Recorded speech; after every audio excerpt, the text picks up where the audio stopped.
Marcus stood at the foot of the ancient, dilapidated mansion that loomed before him like a festering wound upon the earth. It was known as the House of Shadows, an abandoned relic that had seen more years than any of the locals could remember. They whispered tales of those who had entered its gaping maw, never to return or worse, to emerge changed, hollowed. Marcus, a documentarian and skeptic of all things supernatural, was determined to unravel the mystery for his latest project.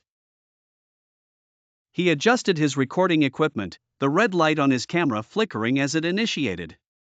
He couldn't shake the feeling that the house was watching him, the windows like vacant eyes that bore into his soul. With a deep breath, he crossed the threshold, the creaking door closing behind him with a resounding thud.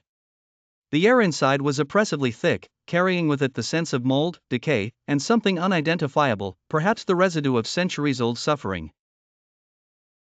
Each step was a wary exploration, the floorboards groaning under his weight as if in protest. Faded portraits lined the walls, the eyes of their subjects seemingly tracking his every move. In the parlor, an ornate, dust-covered mirror caught his attention. He stared at his reflection and for a heartbeat, saw not himself but an older version, weary and tormented. Marcus could hear faint whispers, unintelligible but growing louder, folding over each other in a cacophony of despair. His heart pounded as he followed the sound to the grand staircase, each step up filling him with a sense of impending doom. On the second floor, he found a child's room, untouched by time. Toys were strewn about as if playtime had been abruptly halted. He placed his camera down, documenting the eerie stillness. Suddenly, the temperature plummeted, and a spectral child appeared, translucent and sorrowful. It pointed to a closet, its expression a mixture of fear and pleading. Marcus cautiously approached, opening the door to reveal a mass of letters, all unopened, addressed to various names. As he picked one up, a sense of dread engulfed him. A blood-curdling scream echoed through the house, shaking the very foundations. The camera captured it all as the walls began to close in around him.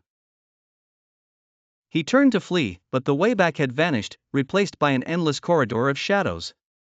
Panic overtook him and he sprinted forward, but the faster he ran, the more the corridor stretched.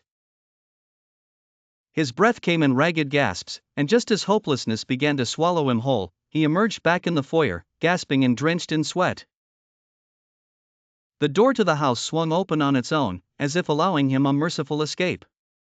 Marcus staggered out, the oppressive weight lifting from his chest the moment he crossed the threshold. The House of Shadows stood silent, but he knew it was not over. The footage on his camera would tell the tale, but the horror he had experienced would haunt him forever.